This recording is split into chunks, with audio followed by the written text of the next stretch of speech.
Dr. Willie Pabunan at saka si Attorney Mike Pabunan. Nong, welcome po sa Gabay at Takbo. Oo, liliwanagin ko lang yung sinabi mong pinakamagaling, pero ikaw mas magaling.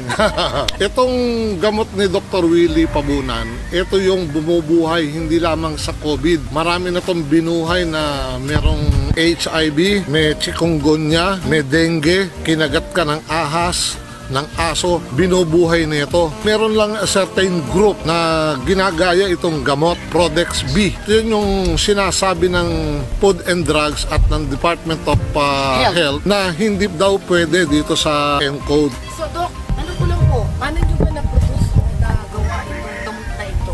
Napakatagal ng nito, almost 30 years na, 1996. Nag-umpisa na sa animal snake bite tsaka sting, nakapatente sa Amerika. Then sumunod yung 3 major diseases, influenza, dengue at tsaka HIV. Nag-grant itong patent na ito sa Amerika. Inaaral din natin yung mekanismo ng ating ingredient, ng mga gamot. Imagine pati nga yung HIV, no?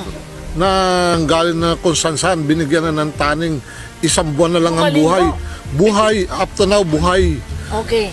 At ngayon, nagdadatingan, pati yung mga COVID-19 na patient, nabubuhay. Ako, medtech, board passer din ako sa medtech. Nagtuloy sa medisina. Hindi ko pa nakita yung test na yan.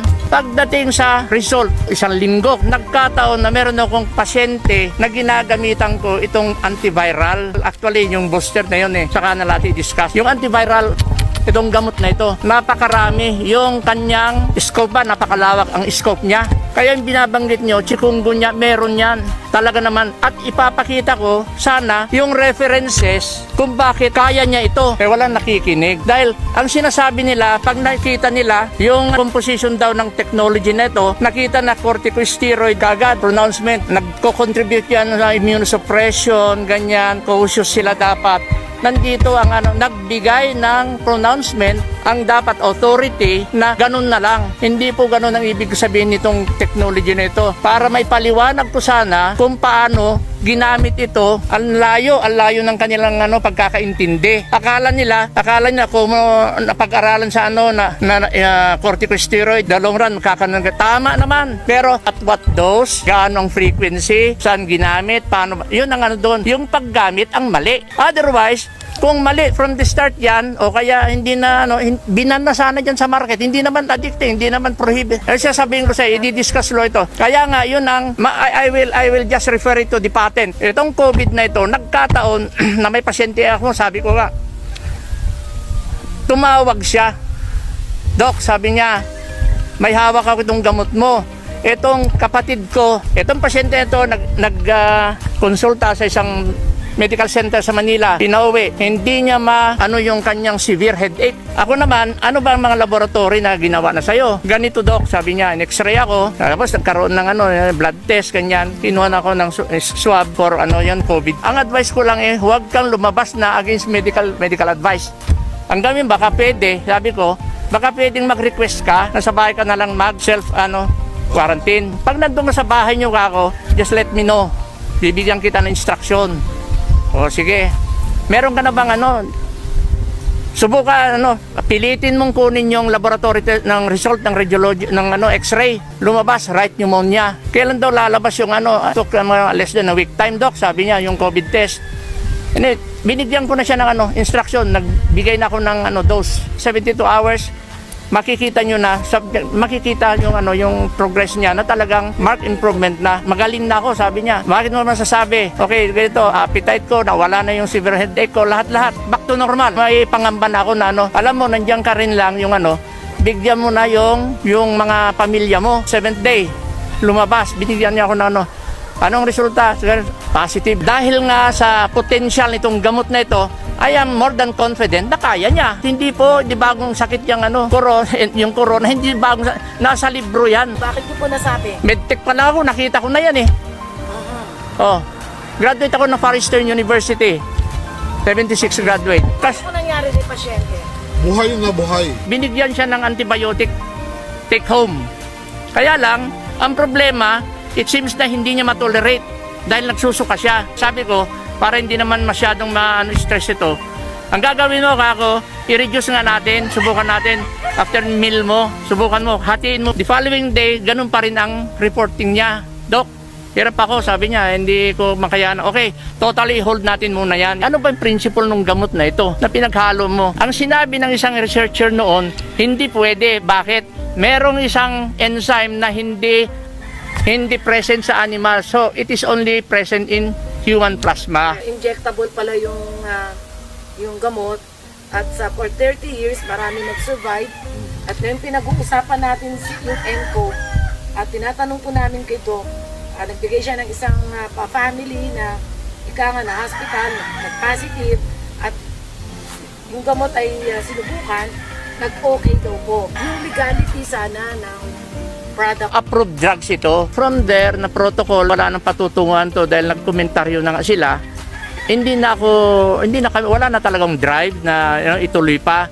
It is only this time because of the magnitude. Sabi niyo, Doc, hindi bago ang sakit na ito. Sa references na tinitingnan, you should identify yung klase ng virus na sinasabi. Itong gamot natin na nilalagay is virucidal. Na-classify na itong mga viruses na ito eh. Itong pinagbatayan namin dahil ito yung mga kaso noon na meron dito sa Pilipinas. Nag-concentrate kami sa flu, sa dengue, flavivirus, HIV, retrovirus, influenza, orthomyxoviruses. Pagdating dito sa pinag-uusapan na pandaigdigang problema, coronavirus, yan nga sinasabi na SARS. Ito ang tinatawag na virus family. Pamilya siya. Ano ang medically important virus na meron yun dito sa family ng corona? Yun nga, coronavirus. Ito, COVID. Hindi ba sabi nila? Coronavirus disease 19 dahil 2019. Long time ago, na-classify na ito. Ano ba ang general characteristic? Bakit kayang-kaya nitong gamot na ito? Karoon ako ng isang konkretong kaso na nandito dokumentado. Talagang tugma ito, sabi ko. Nakita nito, tsaka alam naman namin na. Ang problema lang, saan kami kukuha ng isang kaso? Hindi pa ako nakakita ng kit. But now, mechanism. Simple lang ang mekanismo. Napakasimple lang. Kung alam mo ang mekanismo nitong mga 70% alcohol, ang epekto, mabubuhay ang pasyente. Sa sakit. COVID, mayroon silang common structure sa alcohol. Pwede pong gumawa ng executive summary kung kinakailangan. At kung yun ang maging daan para maiparating itong effectiveness, gagawin po natin kasi marami na pong namamatay. Kung meron naman palang prevention, pag-aralan ng gobyerno, Tama. para hindi naman napaparalyze ang ating pamahalaan dahil hindi naman mauubos ang pere.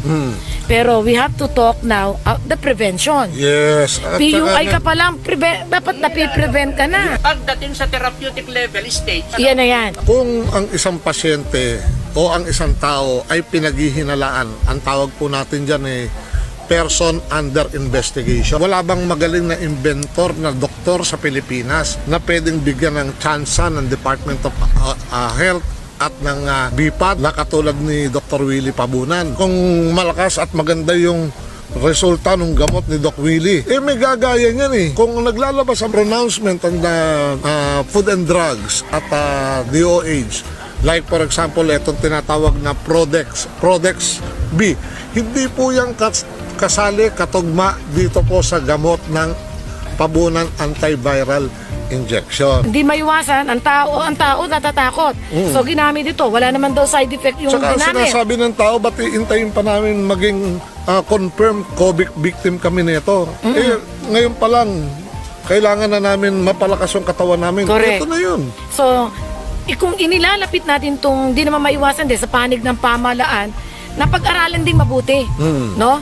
Kasi sayang naman, kung napalakas yung iba nating mga kababayan, kung napagaling iba nating mga kababayan, hindi masasakit na COVID. Katulad sa ibang sakit, HIV, iba-ibang sakit. Bakit hindi subukan to? Isang araw dumating po sa aking buhay na yung aking mahal sa buhay, yung aking asawa. nga pala. Nagkaroon ho ng kagaya ng sakit. Pag sinusumpong ho yung halos mababasag ang mukha, mababasag ang bungo. Talaga? Dito ko lang ho dinadala. Isang injection, kumakalma po yung kanyang pananakit, aneurysm. Dito ko lang ho pinapa-injectionan. Kung hindi ho dito kay Willie Pabunan, baka matagal na ho kong byudo. Ating pakay po mga kaibigan. Buhay ng tao. Daan-daan, libo na ang namamatay sa buong mundo. patungkol dito sa COVID. Mahal na Pangulo, kami po dito sa parte ng San Marcelino, Zambales, ang gusto ko lang po mangyari sana, dahil nga sa magnitude na kinakaharap ng ating mundo sa COVID na ito, ang akin lang po, kahit 1 minuto, 2 minuto lang po na makausap nyo ako, sapat na po yun para makita nyo ako, maliwanagan siguro po. Malaking pasasalamat ko po sa kanila na kung sakali man na magkaroon ng ganong pagkakataon, more than willing po ako na makipagtulungan. Sa inyo lang po ako gustong mangumpisal, kumbaga, magsabi ng loobin ko po, sa loobin ko po. Dahil dito, marami ng